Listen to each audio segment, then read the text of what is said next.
fiesta de la Sagrada Familia es un día que habitualmente se nos invita a mirar a la vida oculta de Jesús, a esa vida oculta que él vivió en silencio, ¿verdad?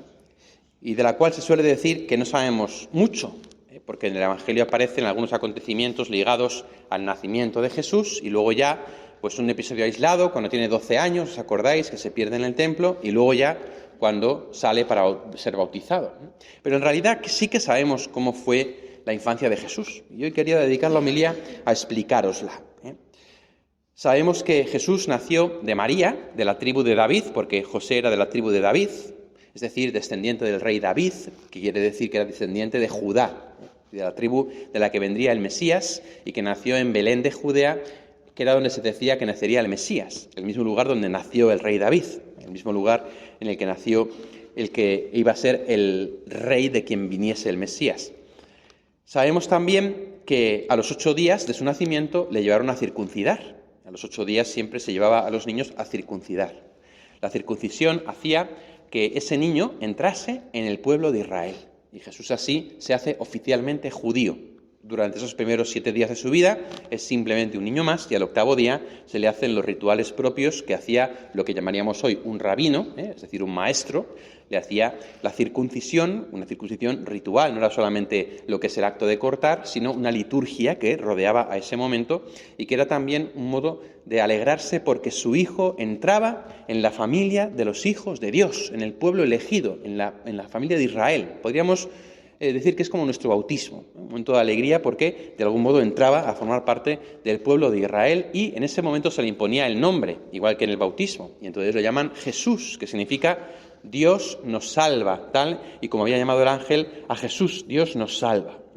A los 40 días que estuvieron pues primero en Belén, después les dejarían alguna casa allí probablemente. Es muy probable que la circuncisión de Jesús fuese en el mismo Belén, porque allí es donde estaría María recuperándose del parto, y cuando ya estuviese bien, volverían a Nazaret, que era de donde ellos eran, y sabemos que a los 40 días tuvieron que subir a Jerusalén para la purificación de María. Eso lo hacían todos los judíos. Presentaban al niño primogénito, lo que había que hacer era ofrecerlo a Dios y pedir un rescate por él. Entonces, en lugar del niño primogénito, se ofrecía un carnero, o si la familia no era muy rica, pues un par de tórtolas. ¿Por qué? Porque decía la Escritura que todo primogénito pertenece al Señor y que hay que rescatarlo. ¿Por qué? Porque el Señor no quiere sacrificios humanos. En las culturas antiguas de Canaán se sacrificaba a los dioses el hijo primogénito. Y Dios, para quitar esta costumbre del pueblo de Israel, hace que el hijo primogénito tenga que ser rescatado. ¿Cómo? A través de un sacrificio. ¿Qué ofrecieron María y José? 2 tórtolas, lo cual quiere decir que no eran ricos, sino que eran pobres. Eran de familia humilde porque no pudieron permitirse pagar un sacrificio suficientemente grande.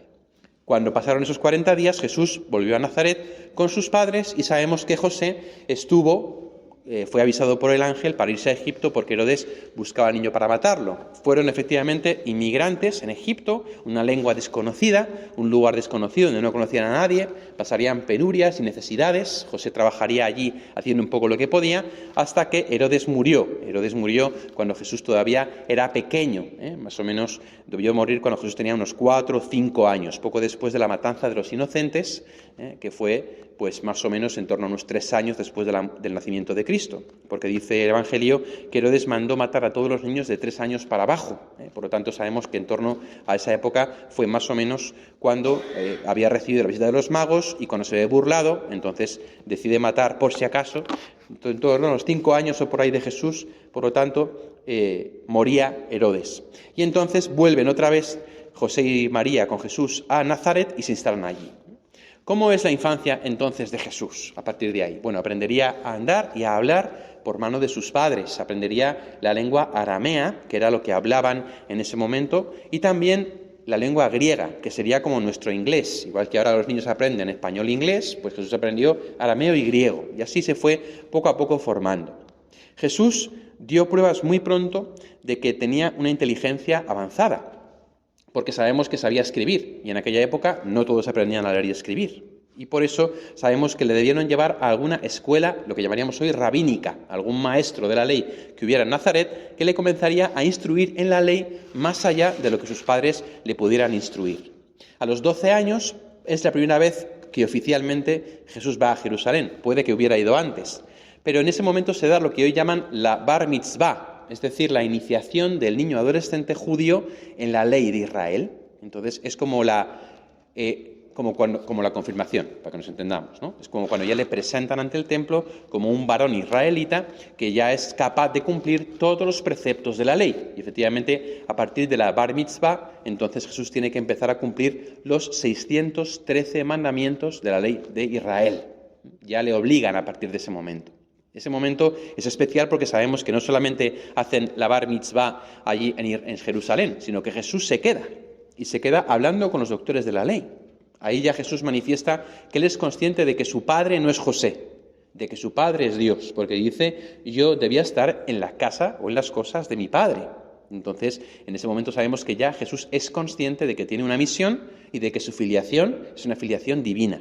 Y también, obviamente, ante los doctores de la ley de Jerusalén, es sorprendente cómo pregunta, cómo responde, y eso llevaría a sus padres a inscribirle a una escuela rabínica de un modo más profundo. Y entonces probablemente Jesús iría a vivir a casa de un maestro en Nazaret que le enseñaría. Primero les enseñaban la Torá, les enseñaban bien los 613 mandamientos que había en la ley de Israel, y luego les enseñaban toda la ley que no estaba escrita, lo que se llama la Hagadá, toda la ley que es la interpretación de la Torá. Y Jesús estuvo durante bastante tiempo aprendiendo la Torá, aprendiendo lo que es toda la ley de Dios, los mandamientos, la escritura, el hebreo, ya no el arameo y el griego, sino el hebreo, y aprendió a leer, probablemente era lector en la sinagoga donde él iba habitualmente, y así fue creciendo hasta llegar a los 16, 18 años, en los cuales se acababa el estudio para ser rabí, para ser maestro, y entonces se casaba uno. Habitualmente uno se casaba porque los padres apalabraban con otros padres el desposorio de su hijo. No era, como hacemos ahora, un matrimonio por amor, sino que era un matrimonio concertado. No sabemos con seguridad cuándo murió José. El caso es que Jesús no se casó. Probablemente a esto pudo ayudarle el hecho de que José hubiera muerto. Y al morir José, Jesús tendría que haber dejado la escuela en la que estaba para volver a casa en Nazaret y cuidar de su madre, porque en ese momento las viudas no podían valerse por sí mismas, las mujeres no podían trabajar, dependían de sus maridos o de sus hijos para poder mantenerse. Entonces Jesús volvería a su casa para cuidar de su madre. Y en cualquier caso sus padres no pactaron ningún matrimonio y Jesús no se casó.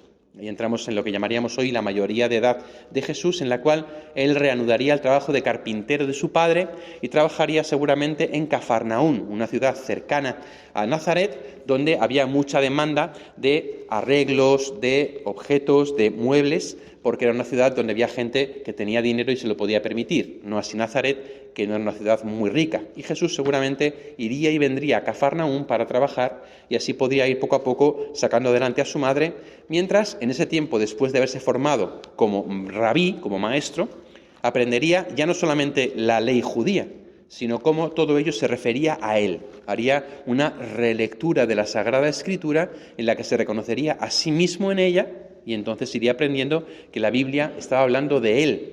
Y ahí iría tomando conciencia de un modo más profundo de su misión, de su presencia en la palabra, de la voluntad de Dios en su vida.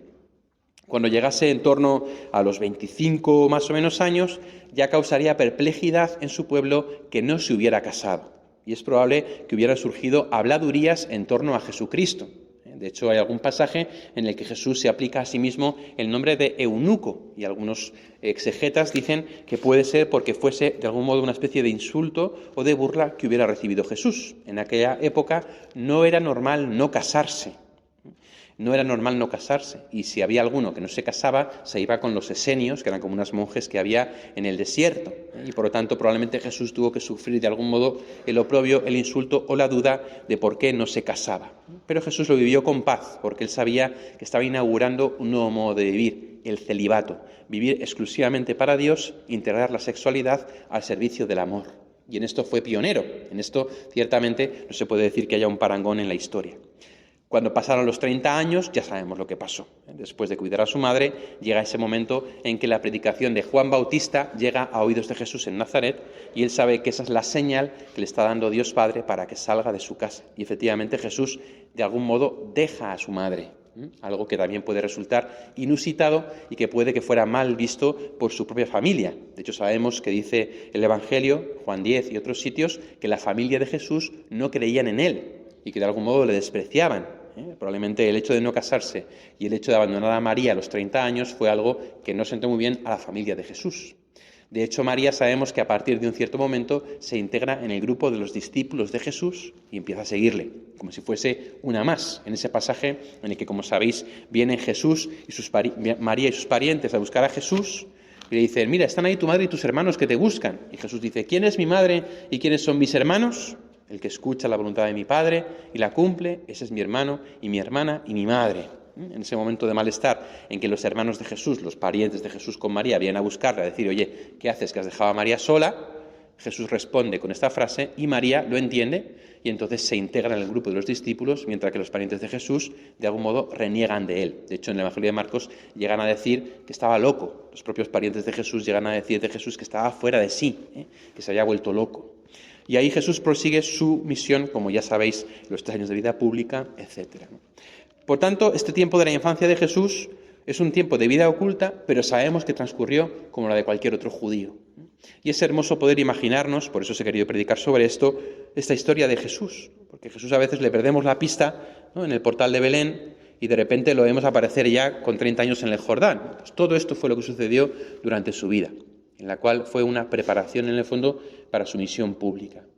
Y de aquí obviamente hay que sacar una conclusión muy bonita, que Jesús pasa 30 años de vida oculta y 3 años de vida pública. Es decir, la mayor parte de su vida el Señor la pasa en el silencio, en la vida ordinaria, en la vida cotidiana, haciendo las cosas normales. Y así nos enseña que en nuestra vida no tenemos que buscar cosas extraordinarias, sino buscar lo ordinario. Y Jesús se destacó en lo ordinario, cuando en el templo de Jerusalén se queda con los discípulos, con los maestros, cuando sale a predicar con 30 años, cuando es perseguido por Herodes. Es decir, Jesús destaca por su santidad. Y eso es a lo que estamos llamados también nosotros. Si destacamos en algo, que sea en nuestra santidad, en lo cotidiano, en lo ordinario. No hace falta hacer cosas raras, ni tener grandes logros, no hace falta tener dones místicos, ni tampoco llamar mucho la atención, sino ser fieles en nuestro día a día. Y el Señor así hace maravillas. Espero que todo esto nos ayude a poder ver un Jesús más humano y a poder comprender también cómo fue la evolución de Jesús, ¿no?, desde su nacimiento hasta su adultez, de manera que podamos ver en este tiempo de Navidad toda la infancia y la adolescencia de Jesús condensada, porque en el fondo es lo que estamos celebrando. Casa de bendición, salud de nuestros hijos, morada terrestre